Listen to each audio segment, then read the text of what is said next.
probably do it. It's just like you're not used to doing that motion. Okay. So we'll go. Not supposed to coach a lot better than You know the instructions I've given her. That's it. Okay. Because what happens is,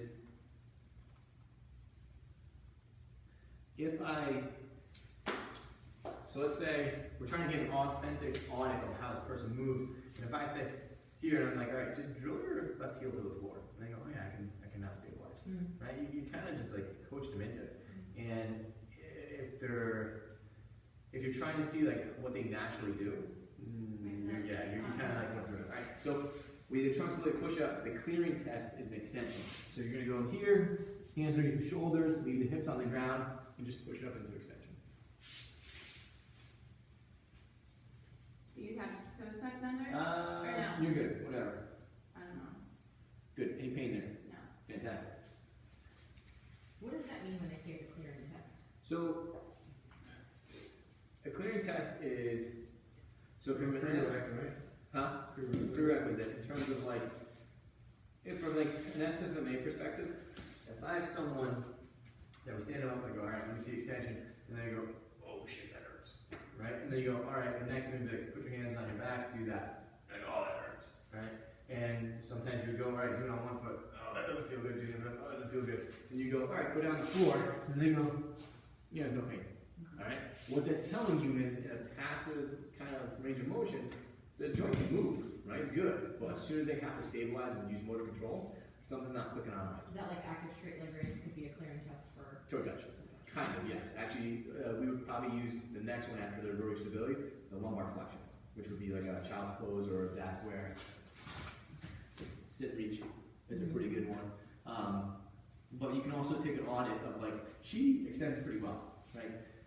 We had a kid in here yesterday or Wednesday, and I was like, all right, let me see extension. And he goes, okay, that's it. And I'm like, that's it? He goes, yeah, that's as far as I can go.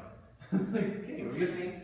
It is. And then I was like, all right, we're missing some stuff. And what's crazy though is like, they're going to go and run, and guess where they're living in that extended posture. So those are just some pieces that you want to kind of run through your head. Is like, great, I know that her joints can kind of get through all these ranges of motion. Right now, the only thing that's kind of glaring at us a little bit is like probably the hurdle step and maybe the trunk stability push-up, but I'm really not too worried about it. We'll see what this rotary stability test looks like too, and then we can kind of put together a little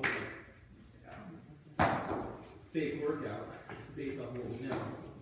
Right. So rotary stability, you're going to go hands and knees, thumbs touching, toes curled underneath.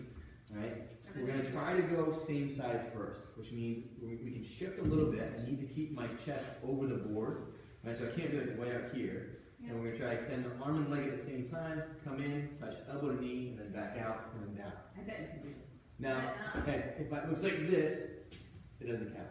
All right? If we can't do that, we'll go opposite arm and leg, elbow to kneecap, and then back out. Let's try the other side, pal. Are you saying I'm not symmetrical? Challenge accepted. Alright, so same side. Oh, jeez. She's like, I don't know how to do that. I'm trying. Like a deer in headlights, Alyssa was stuck. No way. I put that in my classes now just to piss people off. Alright, so extend that arm and leg out. Right, the opposite. Do the opposites. Yeah. Now come in and touch elbow to kneecap. Yep, and then go back out. Good. Alright. So we know we should got two on that side, right? I don't know how to do one. Yeah, and then try this. So elbow, there you go, and then back out. Perfect. Alright, so we know she got twos. Okay? You gonna try the left side? Same side? So left Sure. side. Yeah. I can't. Okay. So then from this position, the clearing test is flexion. You're just gonna sit back on your heels and then down. Right? Any pain there? No. Good. Perfect. So is that a mental block? Yeah, it's again, remember we were talking about what's the hardest test? Like that one's definitely the hardest test. Yeah. Like a lot of people say that hurdle step is, which I can kind of see where they think that, but This is more like I've never I don't seen. even know how to get my. You know who I've only really ever seen get like threes is like kids, because kids haven't been screwed up. I say like enough to do it. try it. Oh. What? Is it a board? It's because you're so close in, Yes. so you're closer than Yeah. shoulder and hip. Yeah. Because otherwise you're On the just board. leaving one lean. Yeah. So if we were gonna add this up, Wider, it's not as. right, we would go, she got 2 on deep squat, 1 on hurdle step, 2 on inline lunge, so that gives her 5, plus 3 on shoulder mobility and active straight leg raise, that would give her 11, plus the 1 on the trunk stability push up, 12, and then a 2 on her wrist stability, give her 14, right? Which is like pretty much the same as if she got all 2s, right? Again, total score doesn't mean that much. I tracked a bunch of our, the place where I used to work in Massachusetts. I tracked like 90 of our clients and compared like, all right, who had 14 and above and who had 13 and below, and kind of ruled out also some painful people as well. The average weight for people that had 13 and below for females was like 20, I think 1 pound heavier, right? The average weight for males that had 13 and below was like 30 pounds heavier.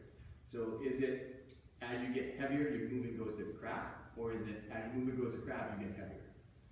I don't know, but there's a huge correlation, right? So we had a 14. Things that we would look at. Let's just play with trunk stability for a second. 2 seconds. Line your back. All right. So let's pull your knees up in the air and let's get your hands straight up in the air. Okay. So try crunch. Yeah, hold that. Now extend an arm and a leg, opposite arm and leg. All right. And then bring it back and let's try the other side. Good. All right. So you feel this tightening up when you do that. Good. Bring it back. Let's just give her some feedback and maybe we can see really how strong, because our trunk stability push-up is a high threshold strategy, right? Which means it's not so much like the other ones, which are a little bit more reflexive in that, you know, this isn't really hard. Right? I just have to kind of be conscious of what I'm doing. Whereas I gotta really exert some force. Right? So flip over on your back, that's gonna go underneath your mid-low back. Yeah, perfect. Right? So same thing, hands up. No, I got this. Hands up, feet up. Good. Don't let me pull this out. Alright, so bend your knees. Yeah. Good, now extend your arm and leg. Good, come on back. Try the other side. Good, come on back. Alright, so is it harder with that band? Like, you notice how it's slipping? Try it again. I don't know. Yeah, so get back there, try it again. I was more aware of it. Yeah, so scooch back a little further. Good. So don't let that band move. Okay, I want you to try to crush it into the floor. So knees are bent. Yep. So bend your knee. There you go. Good. Good. And then come back. Try the other side. So you see how this? So this is the thing is like, can she actually put her pelvis and ribcage in a position to get this to fire up and hold in place? We got a little more struggle than we thought.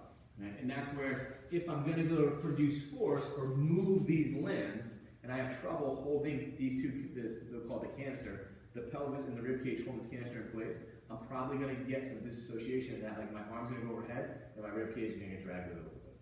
Right? So even though you got really good mobility, we sometimes are losing some of the ability to kind of keep this stiff and then go up. Where that will show up maybe like an athlete is, I don't know, are you like really powerful? Like, can you jump through the roof? No. Right? Do you ever really lift like heavy stuff? No. So that's the thing is like if I can't transfer, so let's say we put a weight in her hand and she went to do a push press and do that, she's probably going to lose a ton of force that she's pushing through the floor as she comes up and extends and gets there. So she may destroy her low back before she ever uses an appreciable amount of weight, or every time she does do that, it's like this jarring effect. So that's where we maybe like, all right, yeah, trunk stability could be a little bit better. But even on ones, normally somebody would be like, all right, well, should they deadlift or really do something? It's like, it's a hard threshold, like a high threshold strategy.